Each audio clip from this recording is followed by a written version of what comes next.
नमस्कार, स्वागत आप सभी का वाइब्रेंट बिहार झारखंड में। मैं हूं आपके साथ मुदिता त्रिपाठी। क्या बिहार की सत्ता की चाबी अब जनता के वोट से नहीं बल्कि शमशान की राख और तांत्रिकों के मंत्रों से तय होगी? क्या पटना के बंगलों में जलने वाली आहुतियां तय करेंगी कि अगला मंत्री कौन बनेगा? दोस्तों, राजनीति के बारे में आपने सुना ही होगा कि यहाँ शह और मात का खेल दिमाग से खेला जाता है, लेकिन बिहार की सियासत में इन दिनों एक ऐसा खेल चल रहा है जिसे पॉलिटिकल तंत्र कहा जा रहा है। खबर ऐसी है जो आपको हिला कर रख देगी। नई सरकार के गठन की सुगबुगाहट के बीच सूबे के 27 कद्दावर विधायक अपनी कुर्सी बचाने के लिए भारी भरकम तंत्र साधना का सहारा ले रहे हैं। आधी रात को तांत्रिकों के डेरे पर कौन जा रहा है?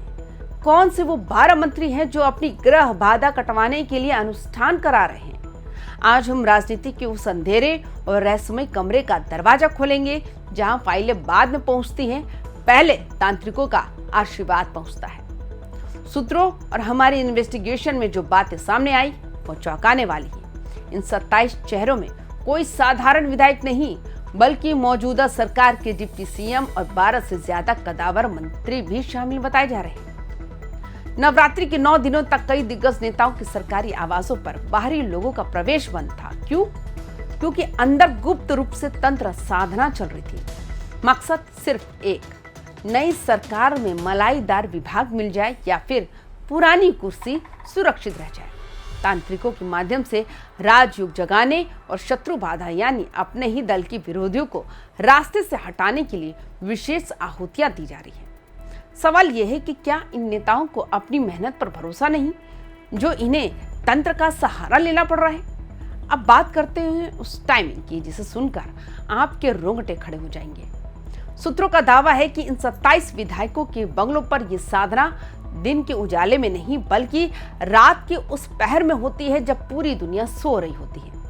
रात के 12 बजे से सुबह 3 बजे के बीच, जिसे ब्रह्म मुहूर्त या तांत्रिकों की भाषा में सिद्धि काल कहा जाता है। अजीब बात यह है कि इन अनुष्ठानों के दौरान सुरक्षा कर्मियों को भी दूर रखा जाता है। बाहरी तांत्रिकों को गुपचुप तरीके से पिछले दरवाजे से एंट्री दी जाती है। यहाँ बगलामुखी और काल भैरव जैसे उग्र देवताओं की साधना की खबरें हैं ताकि विरोधियों का मुंह बंद किया जा सके और सत्ता की कुर्सी पर अपनी पकड़ मजबूत की जा सके।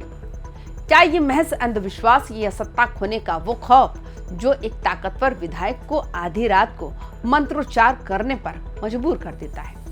लेकिन ये कोई पहली बार नहीं है। बिहार के तांत्रिकों का डंका सिर्फ पटना में नहीं बल्कि दिल्ली के सत्ता के गलियारों में भी बजता रहा है। इतिहास गवाह है कि इंदिरा गांधी से लेकर राजीव गांधी और अटल बिहारी वाजपेयी तक देश के सबसे बड़े नेतृत्व भी बिहार के ज्योतिषों और तांत्रिकों के संपर्क में रहे। मधुबनी के एन.के. झा का नाम याद है, जो वो पूर्व पीएम इंदिरा गांधी के निजी पुरोहित तक रह चुके हैं। यानी जब दिल्ली में संकट आता था तो समाधान बिहार की धरती से निकलता था। आज के दौर में भी चाहे वो नीतीश कुमार हो, सम्राट चौधरी हो, चिराग पासवान या विजय सिन्हा, इन सभी दिग्गजों की आस्था जग जाहिर है। अमित शाह और राजनाथ सिंह जैसे कद्दावर नेता भी जब बिहार झारखंड के पूजा स्थलों पर माथा टेकते हैं तो उसके पीछे सिर्फ श्रद्धा नहीं बल्कि एक अटूट राजनीतिक विश्वास भी होता है। राजनीति में सिर्फ अपनी जीत काफी नहीं होती, यहाँ दुश्मन की हार भी जरूरी है। बिहार की इस तंत्र पॉलिटिक्स का एक काला पक्ष ये भी है कि कई नेता अपने ही दल के प्रतिद्वंदियों पर स्तंभन और मारण जैसे प्रयोग करने के लिए तांत्रिकों को मोटी रकम देते हैं। कहा जाता है कि मंत्रिमंडल विस्तार की जो लिस्ट दिल्ली भेजी जाती है उस लिस्ट पर कई बार अदृश्य शक्तियां काम करती हैं। पटना के कुछ तांत्रिकों का तो यहाँ तक दावा है कि कई बार नेताओं के कपड़ों या उनके इस्तेमाल की चीजों पर विशेष मंत्र फूंक कर उन्हें अभिमंत्रित किया जाता है ताकि जब वो बड़े नेताओं के सामने जाएं तो उनकी हर बात मान ली जाए। ये सुनकर आपको शायद किसी फिल्म की कहानी लगे, लेकिन बिहार की गलियों में इन दावों पर यकीन करने वालों की कमी नहीं। कई तांत्रिकों ने कैमरे के पीछे ये दावा किया है कि कई बड़े नेता आधी रात को भेष बदलकर उनके पास पहुंचते हैं। वो चाहते हैं कि मंत्रिमंडल विस्तार की जो लिस्ट दिल्ली से या पटना से फाइनल होनी है उसमें उनका नाम सबसे ऊपर हो। ये नेताओं के लिए महज पूजा पाठ नहीं है, ये उनके राजनीतिक करियर की संजीवनी है।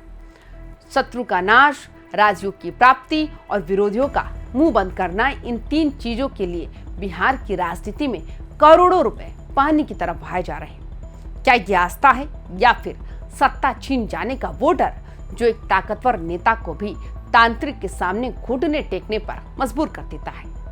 इस पॉलिटिकल तंत्र के तार सिर्फ पटना तक सीमित नहीं है। जब बिहार में सत्ता का संकट गहराता है तो आसाम का कामाख्या मंदिर, झारखंड का रजरप्पा और देवघर के तांत्रिकों के पास बिहार के नंबर प्लेट वाली गाड़ियों की लंबी कतार लग जाती है।